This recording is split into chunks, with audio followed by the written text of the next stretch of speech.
Shalom, apa kabar semua? Saya doakan kalian semua sentiasa sehat sejahtera.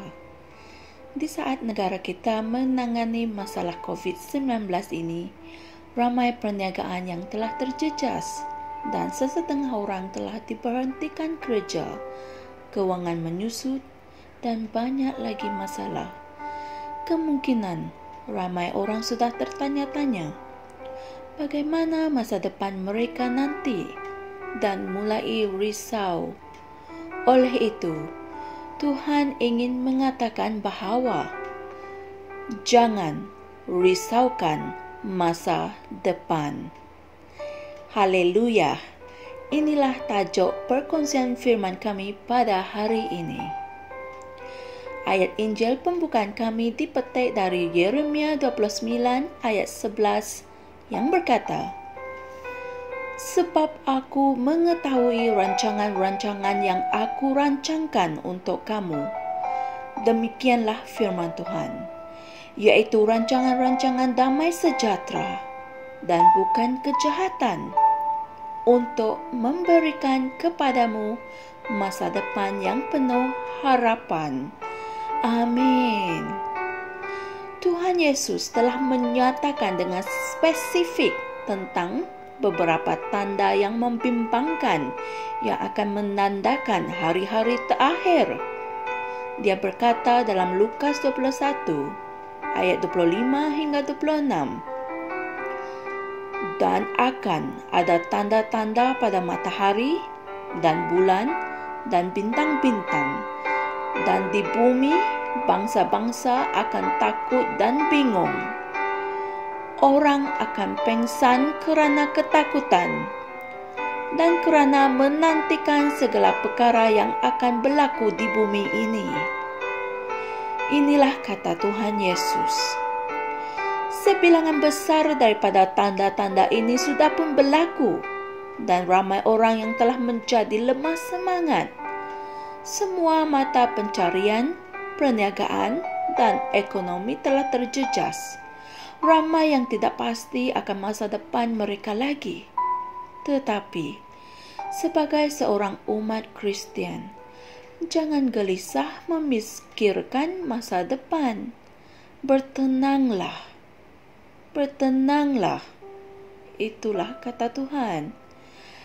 Kerajaan atau masyarakat mungkin menjanjikan masa depan yang besar untuk kamu. Jangan berharap pada janji-janji mereka. Rancangan Tuhan adalah yang terbaik. Amin. Perananmu adalah untuk menemui rancangan tersebut dan berjalan mengikutinya. Ayat Injil tema kami dari Alkitab terjemahan The New International Version mengatakan, "Kerana aku tahu rancangan-rancangan yang aku miliki untukmu, firman Tuhan, rancangan-rancangan untuk memakmurkan kamu dan bukan untuk mencelakakan kamu, rancangan-rancangan untuk memberikan kamu harapan dan masa depan." Puji Tuhan. Jangan sesekali membenarkan masalah-masalah di dunia membuat kamu susah hati. Yesus tahu kamu akan menghadapi krisis di dunia ini.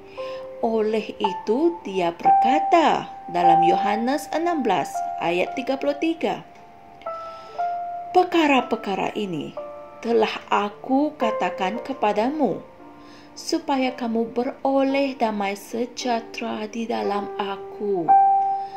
Di dunia ini, kamu akan menderita, tetapi kuatkanlah hatimu.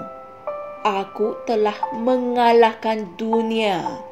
Amin. Haleluya. Bersukacitalah, tidak kira apa yang berlaku di sekelilingmu atau yang berlaku kepada kamu. Kuatkanlah dirimu. Tabahkan dirimu. Jangan putus asa. Mungkin kamu mengalami masalah dalam perniagaanmu, pekerjaanmu, keluargamu, atau apa sahaja. Masalah itu hanyalah untuk masa yang singkat sahaja. Rasul Paulus merujuk masalah tersebut sebagai penderitaan yang ringan. Saya ulang sekali lagi, penderitaan yang ringan. Jadi COVID-19 ini hanyalah penderitaan yang ringan. Rasul Paulus berkata dalam 2 Korintus 4 ayat 17,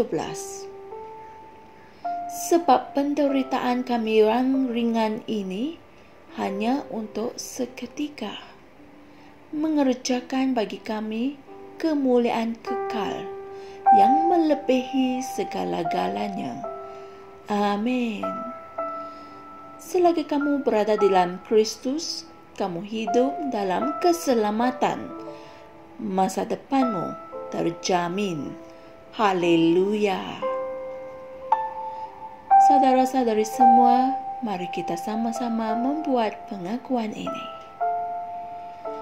Aku adalah hasil kerja tangan Allah, hasil karyanya yang diciptakan semula dalam Kristus Yesus untuk memenuhi takdir dan memuliakannya dengan hidupku. Aku berjalan di laluan yang telah disediakan, berjalan di laluan yang aku harus ikuti, dan menjalani kehidupan yang Dia telah awal-awal aturkan dan sediakan untuk aku hidup. Dalam nama Yesus.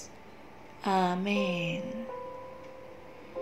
Jangan lupa untuk pembelajaran dan untuk pemahaman yang selanjutnya, renungkan Injil-Injil berikut. 2 Korintus 4 ayat 16 hingga 18 dan Yakobus 5 ayat 17 hingga 18. Haleluya, puji Tuhan. Tuhan sudah tahu kamu akan menghadapi krisis di dunia ini. Tetapi penderitaan tersebut hanyalah penderitaan yang ringan dan hanya untuk seketika. Bersukacitalah, tidak kira apa yang berlaku di sekelilingmu atau yang berlaku kepada kamu. Kuatkanlah dirimu, tabahkan dirimu, jangan putus asa. Tuhan hanya mempunyai rancangan-rancangan damai sejahtera untuk memberikan kepadamu masa depan yang penuh harapan dan bukannya rancangan kejahatan atau rancangan untuk mencelakakan kamu. Selagi kamu berada di dalam Kristus, selagi kamu hidup di dalam Kristus, selagi kamu hidup mengikut laluan yang Tuhan telah sediakan untuk kamu, kamu hidup dalam keselamatan dan masa depanmu terjamin. Amin. Haleluya. Jumpa lagi esok dan Tuhan berkati. Kami percaya saudara-saudari semua telah diberkati dengan perkongsian firman dari Rhapsody Reality. Bagi sesiapa yang ingin menjadikan Yesus Kristus sebagai Tuhan dalam kehidupanmu, kamu boleh mengucapkan doa ini bersama dengan saya. Ya Tuhan Allah, aku mempercayai Yesus Kristus, Anak Allah yang hidup dengan sepenuh hatiku. Aku percaya Dia telah mati untukku dan Allah telah membangkitkan Dia dari kematian. Aku percaya Dia hidup hari ini. Aku mengaku dengan mulutku bahwa Yesus Kristus adalah Tuhan dalam hidupku mulai dari hari ini. Melalui Dia dan di dalam nama-Nya, aku mempunyai kehidupan yang kekal. Aku telah dilahirkan semula. Terima kasih Allah. kerana menyelamatkan jiwaku. Aku sekarang adalah anak Allah. Haleluya. Tahniah, sekarang kamu telah menjadi anak Allah. Untuk apa-apa sebarang pertanyaan atau untuk mendapatkan lebih banyak maklumat mengenai bagaimana untuk bertumbuh sebagai seorang Kristian, anda semua boleh hantar mesej di akaun Facebook kami atau email kami di tni.msia@gmail.com. Sekali lagi, tni.msia@gmail.com. Tuhan berkati anda semua.